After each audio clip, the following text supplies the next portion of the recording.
వి gold trusted gold buyers. మీరు తాకట్టు పెట్టిన బంగారాన్ని విడిపించి ఈ రోజు ఉన్న మార్కెట్ ధరకు కొనబడును.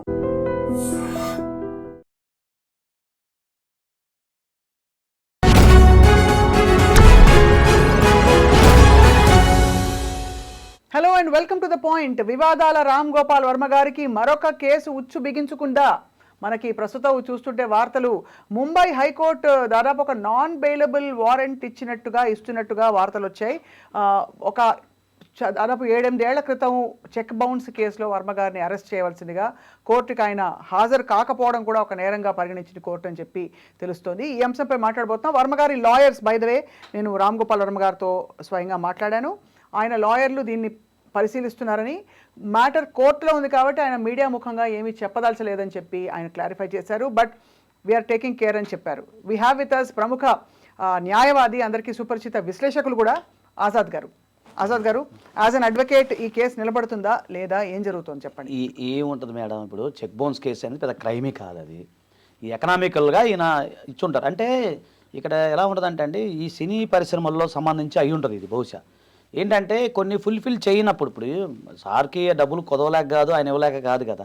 కొన్ని సందర్భాలు ఏమవుద్దంటే ఒక ఫుల్ఫిల్మెంట్ ఉంటుంది. ఆ సందర్భంలో ఏంటంటే వీళ్ళు చెక్ ఇచ్చినప్పుడు వాళ్ళు సరిగ్గా దానికి కార్యక్రమాలు ఏదైనా సరే వీళ్ళు అనుకున్న కమిట్మెంట్ కానప్పుడు జనరల్గా పట్టించుకోరు కదా. ఇది అలా 2018 కేసు అలా జరుపుకుంటూ పెండింగ్ వచ్చింది. రీసెంట్గా వేసేసి ఏదో మీడియాలో చెప్పినట్టు అల్చల్ చేయాల్సిన అవసరం లేదు.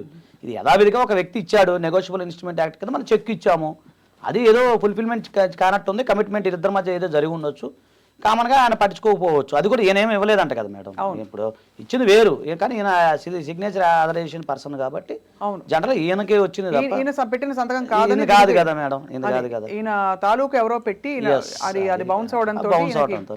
బట్ అంత అంటే కేసుకి హాజరు కాకపోవడం కూడా నేరంగా పరిగణించాలి. అలా అంటే ఏముండదు. యాక్చువల్లీ ఏంటంటే చెక్ బౌన్స్ కేసుల్లో మనం రాకపోతే ఆప్షన్ పిటిషన్ వేస్తారు కామన్గా. అది ఎక్కడైనా అంతే, ఇప్పుడు మేమైనా అంతే. కొంతమంది ప్రముఖులు రాలేరు, మా దగ్గర కూడా చెక్ బౌన్స్ కేసులు వస్తుంటాయి, ప్రముఖులు ఉన్నారు. సో వాళ్ళు రారు, కామన్గా రాలేరు. రాని స్థితిలో ఏమవుతుందంటే జనరల్గా మేము ఆప్షన్ పిటిషన్ వేస్తాం ప్రతి వాయిదాకి. వేసినప్పుడు కోర్టు వారు యాక్సెప్ట్ చేస్తుంటారు, అది ఏమి ఇబ్బంది ఏమి లేదు.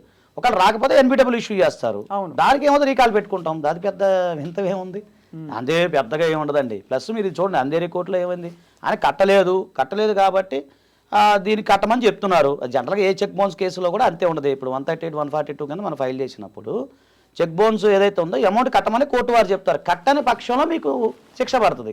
అవును, అంతే తప్ప సైమంటల్గా ఏమి ఉండదు. సో ఇందులో ఏమైంది, పలానా డబ్బులు 3.2 lakhs ఎంత 7 lakhs అయితే కట్టాలి. పెద్ద అమౌంట్ కూడా కాదు. అదే నేను దాని కూడా అదే ఆలోచిస్తున్నా. స్వప్న గారు ఇంటర్వ్యూ పిలిచారు అంటే చూస్తే ఆయనకి పెద్ద అమౌంటే కాదు అది. కాకపోతే ఏంటంటే అక్కడ కమిట్మెంట్ జరిగి ఉండొచ్చు నేను అనుకుంటున్నాను. సో అది దాని ద్వారా అయింది. ఇప్పుడు అది పెద్ద ఇబ్బంది ఏం కాదండి. కట్టని పక్షంలో 3 months జైలు, అది అందరికి ఒక కామన్ మ్యాన్కి జరిగినట్టే జరుగుతుంది. కానీ చెక్ బౌన్స్ కేసులో టిపికలీ ప్రోటోకాల్ ప్రాసెస్ ఏముంటుందండి? చెక్ బౌన్స్ అయిందని చెప్పి అంటే 420 పెడతారా, లేకపోతే అలా ఏముండదండి. ఇప్పుడు జనరల్ చెక్ బౌన్స్ అంటే ఎలా ఉంటుందంటే అండి, నెగోషియబుల్ ఇన్స్ట్రుమెంట్ యాక్ట్ ప్రకారం. అవును, చెక్కు అయినప్పుడు మనం కామన్గా యథావిధిగా నోటీస్ పంపిస్తాము.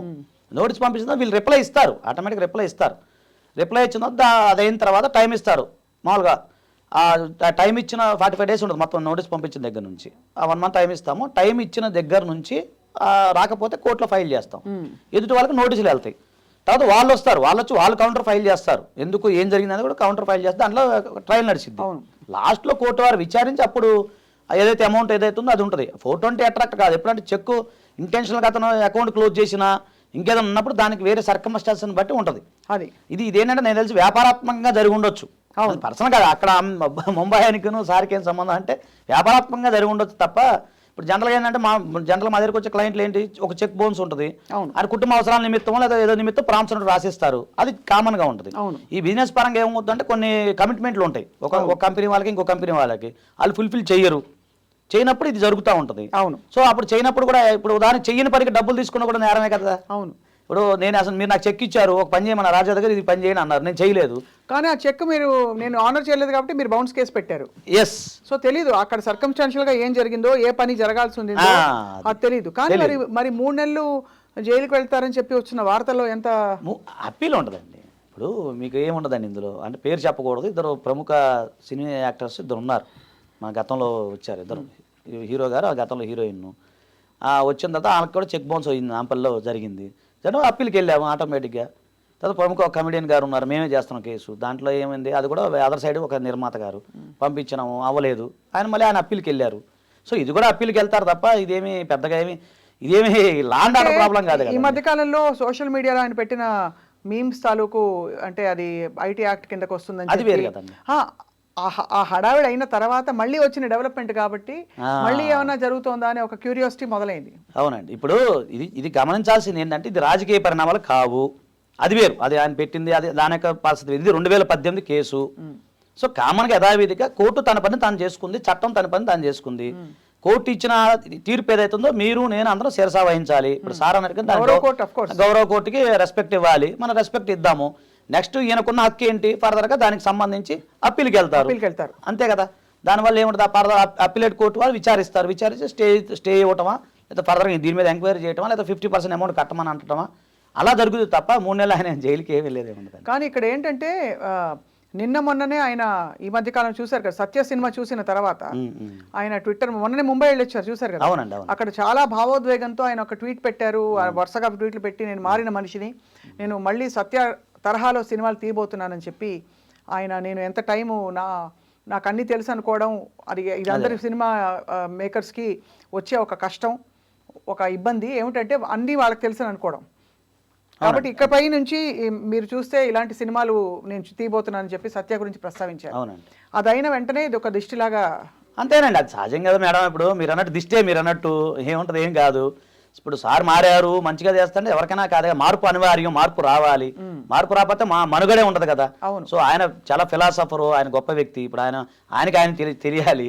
సో మేము ఆయన ఫాలో అవుతుంటాం కామన్గా. కొన్ని సందర్భాల్లో కొన్ని వీడియోలు కూడా ఆయనే చూస్తుంటాం, మీరే చూస్తుంటాం మేము ఇంట్లో, నేను మా ఫ్యామిలీ అంతా. అన్ని వీడియోలు చూసాక మీకు ఏమనిపిస్తుంది, ఆయన డబ్బుల విషయంలో ఎలా ఉంటారనిపిస్తుంది? డబ్బుల విషయంలో ఆయన పెద్దగా పట్టించుకోరు అనిపిస్తుంది అండి. రేపు గురించి ఆలోచించరేమో అనిపిస్తుంది నాకు. డోంట్ కేర్ అన్నట్టు ఉంటుంది. నాకు తెలిసి ఒక వీడియోలో చెప్పారు, నా దగ్గర డబ్బులే ఉండవు అన్నారు ఆయన. అవును, వాస్తవంగా అప్పటి నుంచి నేను కూడా అదే ఫాలో అవుతున్నా. నిజంగా నా దగ్గర కూడా డబ్బులు ఉండవు.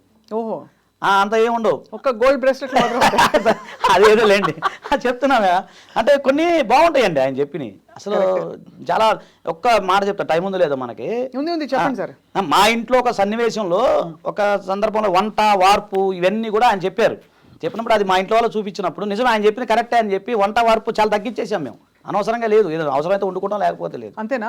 అంతే. ఇప్పుడు ఏంటి, హోటల్ తెప్పిస్తారా? కాదు, అవసరానికే తింటున్నాం. అది ఆయన చెప్పేది చాలా వేస్ట్ కార్యక్రమం పెట్టుకోవచ్చు. ఆయన పొద్దున చూసా వీడియో, బ్లడ్ ఆమ్లెట్ ఏదో తినే సింపుల్ గా ఉంటుంది. పొద్దున కూడా అదే అన్న, ఎందుకు ఈ టైం వేస్ట్, సార్ చెప్పినట్టు కొన్ని సింప్లిఫై అవుతున్నాయండి లైఫ్లో.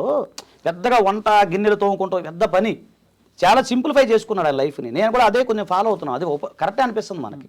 బట్ ఈ వ్యక్తి మీద మరి ఆయన విప్లవాత్మకంగా మాట్లాడిన ధోరణిలో గతంలో ఒక అంటే ధార్మికమైన కేసులు ఆయన మీద రావడం, ధర్మం పట్ల ఆయన కొంచెం ఒక అవాకులు చెవాకులు అన్నారని చెప్పి. సో దీనిపై మీ అభిప్రాయం ఏంటి? ఆయన కేర్ చేయరా? చట్టాన్ని మళ్ళీ చాలా గౌరవించే వ్యక్తి, చాలా గౌరవిస్తారు ఆయన. ఎప్పుడు లీగల్ భాష మాట్లాడతారు. సబ్జెక్ట్ తెలుసండి. ఇవాళ కూడా ట్విట్టర్ ముఖంగా పెట్టారు, చూసారు కదా, the matter is in court, I cannot talk now. ఆయన చాలా ప్రతి సినిమా కూడా అంతకుముందు ఒక సినిమా తీశారు, అది కూడా ఇక్కడ తీయలే, వేరే దేశాల్లో తీశారు. సో ఆయన చాలా లీగల్ పరంగా మంచి నాలెడ్జ్ ఉందండి, లీగల్ సబ్జెక్ట్ నాలెడ్జ్ ఉంది. ఏదేమైనా ఒకటండి, ఇప్పుడు ఆయన ఒక ఫిలాసఫరు. ఇప్పుడు మీకు తెలిసిందేం కాదు, ఆయన ద్వారా ఒక IPS officer, young IPS officer ఆయన్నే తీసుకొని అయ్యాడు. అది చాలా గొప్ప కదండి. అవును, చాలా గొప్పతనం. అక్షయ్ కుమార్ ఆయన డైరెక్ట్గా చెప్పేశారు, మీ గైడ్ ఎవరంటే ఆయన చెప్పి ఆయన చెప్పడం జరిగింది, ఐపీఎస్ ఆఫీసర్ గారు. సో అలాంటి వ్యక్తి సహజం అండి. ఇప్పుడు సూర్యుడిని చూసి సహజంగా అందరూ మనం మూసామనుకోండి, మూస్తే మన మీద పడుతుంది, అది పెద్ద పట్టించుకోవాల్సిన. సో ఇది పెద్ద గౌరవ కోర్టుని అంతే పూర్తిగా గౌరవిస్తూ కానీ అప్పీల్ వెళ్తారు, ఆయనకున్న రైట్ ఆయనకుంటది, అంతే తప్ప ఏం లేదండి దీంట్లో, పెద్దగా ఏం లేదండి. రైట్. ఆజాద్ గారు, చాలా మంది అభిమానులు అలాగే క్యూరియాసిటీ ఉన్న వాళ్ళందరికీ వాళ్ళ డౌట్లని క్లియర్ చేసినందుకు మీకు ధన్యవాదాలు. నమస్తే అండి.